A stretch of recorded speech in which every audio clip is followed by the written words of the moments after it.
Hello everyone, welcome back to my channel Manjula Vlogs. ಮಾವಿನ ಹಣ್ಣಿನ season ನಡೀತಾ ಇದೆ. ಎಲ್ಲರ ಮನೆಯಲ್ಲೂ ಮಾವಿನ ಹಣ್ಣಿಂದೇ ಹವಾ ಇರುತ್ತೆ ಅಲ್ವಾ. ಇವತ್ತು ಕೂಡ ನಾನು ನಮ್ಮ ಮನೆಯಲ್ಲಿ ಮಾವಿನ ಹಣ್ಣನ್ನು ಬಳಸ್ಕೊಂಡು ಬಾಯಲ್ಲಿಟ್ಟರೆ ಕರಗುವಂತಹ ಮೃದುವಾದ ಮಾವಿನ ಹಣ್ಣಿನ ಕೇಸರಿ ಬಾತ್ ಮಾಡ್ತಾ ಇದ್ದೀನಿ. ಬನ್ನಿ ಹೇಗೆ ಮಾಡೋದು ಅಂತ ನೋಡೋಣ. ಅದಕ್ಕಿಂತ ಮುಂಚೆ ಇನ್ನೂ ಯಾರಾದರೂ ನನ್ನ ಚಾನಲ್ನ ಸಬ್ಸ್ಕ್ರೈಬ್ ಮಾಡ್ಕೊಳ್ಳದೆ ನೋಡ್ತಾ ಇದ್ದರೆ ದಯವಿಟ್ಟು ಸಬ್ಸ್ಕ್ರೈಬ್ ಮಾಡಿಕೊಂಡು ಸಪೋರ್ಟ್ ಮಾಡಿ.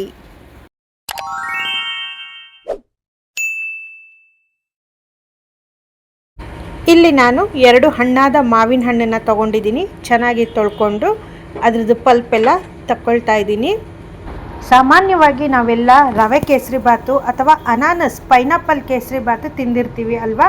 ಆದರೆ ಈ ಮಾವಿನ ಹಣ್ಣಿನ ಸೀಸನ್ನಲ್ಲಿ ಹಣ್ಣುಗಳ ರಾಜನಾದ ಮಾವಿನ ಹಣ್ಣನ್ನ ಬಳಸಿ ಮಾಡುವ ಕೇಸರಿ ಬಾತ್ ಇರುತ್ತಲ್ಲ, ಇದ್ರ ರುಚಿನೇ ಬೇರೆ ಇರುತ್ತೆ.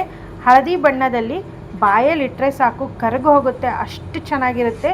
ಸಿಹಿನೂ ಅಷ್ಟೇ, ತುಂಬಾ ಬ್ಯಾಲೆನ್ಸಿಂಗ್ ಆಗಿರುತ್ತೆ. 2 ಮಾವಿನ ಹಣ್ಣಿಂದು ನನಗೆ 1 ಬಟ್ಲ ಆಗುವಷ್ಟು ಮಾವಿನ ಹಣ್ಣಿಂದು ಪಲ್ಪ್ ಬಂದಿದೆ. ಇದನ್ನು ಒಂದು ಮಿಕ್ಸಿ ಜಾರ್ಗೆ ಹಾಕ್ಕೊಂಡು 1 ಏಲಕ್ಕಿನ ಹಾಕಿ ನುಣ್ಣಗೆ ರುಬ್ಬಿ ಎತ್ತಿಟ್ಕೊಳ್ತಾ ಇದ್ದೀನಿ. ಇದಕ್ಕೆ ನಾನು ಯಾವುದೇ ರೀತಿಯ ಕೃತಕ ಬಣ್ಣ, ಆರ್ಟಿಫಿಷಿಯಲ್ ಕಲರ್ ಆಗಲಿ ಎಸೆನ್ಸ್ ಆಗಲಿ ಬಳಸ್ತಾ ಇಲ್ಲ.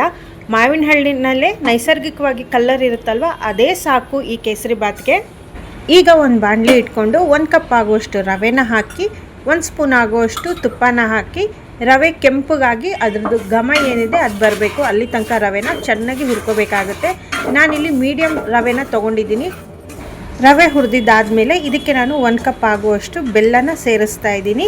ರವೆ ಯಾವ ಗ್ಲಾಸಲ್ಲಿ ತೊಗೊಂಡಿದ್ದೀನೋ ಅದೇ ಗ್ಲಾಸಲ್ಲೇ 1 ಕಪ್ ಆಗುವಷ್ಟು ಬೆಲ್ಲನ ಸೇರಿಸಿದ್ದೀನಿ. ಬೆಲ್ಲದ ಬದಲು ಸಕ್ಕರೆನೂ ಸಹ ಬಳಸ್ಬೋದು. ಇದಕ್ಕೆ ನಾನು 4 ಕಪ್ ಆಗುವಷ್ಟು ನೀರನ್ನು ಸೇರಿಸ್ತಾ ಇದ್ದೀನಿ. ಇದ್ರ ಜೊತೆಯಲ್ಲಿ ನೀವು ಬೇಕಿದ್ದರೆ 3 ಕಪ್ ಆಗುವಷ್ಟು ನೀರು, 1 ಕಪ್ ಆಗುವಷ್ಟು ಹಾಲನ್ನು ಸಹ ಸೇರಿಸ್ಬೋದು. ಹಾಲು ಹಾಕಿ ಬ್ಯಾಲೆನ್ಸ್ ಮಾಡ್ಕೋಬೋದು. ನೀರೆಲ್ಲ ಹಾಕಾದ್ಮೇಲೆ ನಾನು ಒಂದು ಪ್ಲೇಟನ್ನು ಮುಚ್ಚಿ ಇಟ್ಟಿದ್ದೆ. ಸ್ವಲ್ಪ ಹೊತ್ತಾದಮೇಲೆ ನೋಡಿ ಬೆಲ್ಲ ಎಲ್ಲ ನೀಟಾಗಿ ಕರಗಿದೆ. ಬೆಲ್ಲ ಕರಗಿದ್ದು ಆದಮೇಲೆ ಮಾವಿನ ಹಣ್ಣು ರುಬ್ಬಿ ಏನು ಇಟ್ಕೊಂಡಿದ್ದೀನಿ, ಮಾವಿನ ಹಣ್ಣಿನ ಪ್ಯೂರಿ, ಮಾವಿನ ಹಣ್ಣಿನ ರಸ ಏನಿದೆ ಅದನ್ನು ನಾನು ರವೆಗೆ ಸೇರಿಸಿ ಚೆನ್ನಾಗಿ ಮಿಕ್ಸ್ ಮಾಡ್ಕೊಳ್ತಾ ಇದ್ದೀನಿ. ವರ್ಷ ಪೂರ್ತಿ ನಾವು ಬೇರೆ ಬೇರೆ ಸ್ವೀಟ್ನ ಮಾಡ್ತಾ ಇರ್ತೀವಿ, ಆದರೆ ಮಾವಿನ ಹಣ್ಣಿನ ಸೀಸನಲ್ಲಿ ಈ ರೀತಿಯಾಗಿ ಕೇಸರಿ ಬಾತ್ ಮಾಡ್ಕೊಳ್ಳಿ, ತುಂಬ ಚೆನ್ನಾಗಿರುತ್ತೆ. ಇನ್ನೊಂದು ಕಡೆಗೆ ನಾನು ಒಂದು ಫ್ರೈಯಿಂಗ್ ಪ್ಯಾನ್ ಇಟ್ಟು ಅದಕ್ಕೆ 1 ಸ್ಪೂನ್ ತುಪ್ಪ ಹಾಕಿ ಚಿಕ್ಕದಾಗಿ ಹೆಚ್ಚಿ ನಾನು ಬಾದಾಮಿನ ಇಟ್ಕೊಂಡಿದ್ದೀನಿ, ಅದನ್ನು ಫ್ರೈ ಮಾಡ್ಕೊಳ್ತಾ ಇದ್ದೀನಿ. ಬೇಕಿದ್ರೆ ಯಾವುದೇ ರೀತಿಯ ಡ್ರೈ ಫ್ರೂಟ್ಸ್ನ ಹಾಕ್ಕೋಬೋದು, ದ್ರಾಕ್ಷಿ ಗೋಡಂಬಿನೂ ಸಹ ಹಾಕ್ಕೋಬೋದು.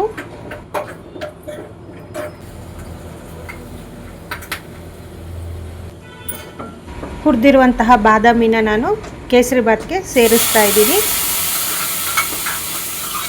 ಎಲ್ಲ ನೀಟಾಗಿ ಒಂದು ಸತಿ ಮಿಕ್ಸ್ ಮಾಡಿಕೊಂಡ್ರೆ ಮಾವಿನ ಹಣ್ಣಿಂದ ಮಾಡಿರುವಂತಹ ಕೇಸರಿ ಬಾತು ರೆಡಿ ಆಗುತ್ತೆ. ತಣ್ಣಗಾದ್ಮೇಲೆ ಇನ್ನೂ ಸ್ವಲ್ಪ ಗಟ್ಟಿಯಾಗುತ್ತೆ. ನೋಡಿದ್ರಲ್ಲ ಎಷ್ಟು ಸುಲಭವಾಗಿ ಮತ್ತು ಪರ್ಫೆಕ್ಟಾಗಿ ಮಾವಿನ ಹಣ್ಣಿನ ಕೇಸರಿ ಬಾತ್ ಮಾಡ್ಬೋದು ಅಂತ. ಈ ಬೇಸಿಗೆನಲ್ಲಿ ಮಾವಿನ ಹಣ್ಣಿನ ಸೀಸನ್ ಇರುವಾಗಲೇ ನಿಮ್ಮ ಮನೇಲೂ ಒಂದು ಸತಿ ಟ್ರೈ ಮಾಡಿ ನೋಡಿ, ಮನೆಯವ್ರಿಗೆಲ್ಲ ಖಂಡಿತ ಇಷ್ಟ ಆಗುತ್ತೆ. ಈ ರೆಸಿಪಿ ನಿಮ್ಗೆ ಇಷ್ಟವಾಗಿದ್ದರೆ ದಯವಿಟ್ಟು ವಿಡಿಯೋಗೊಂದು ಲೈಕ್ ಮಾಡಿ, ಕಮೆಂಟ್ ಮಾಡಿ, ಶೇರ್ ಮಾಡಿ, ಸಬ್ಸ್ಕ್ರೈಬ್ ಮಾಡೋದನ್ನು ಮಾತ್ರ ಮರಿಬೇಡಿ. ಹಾಗೆ ಹೈಪ್ ಕೂಡ ಮಾಡಿ. Thank you.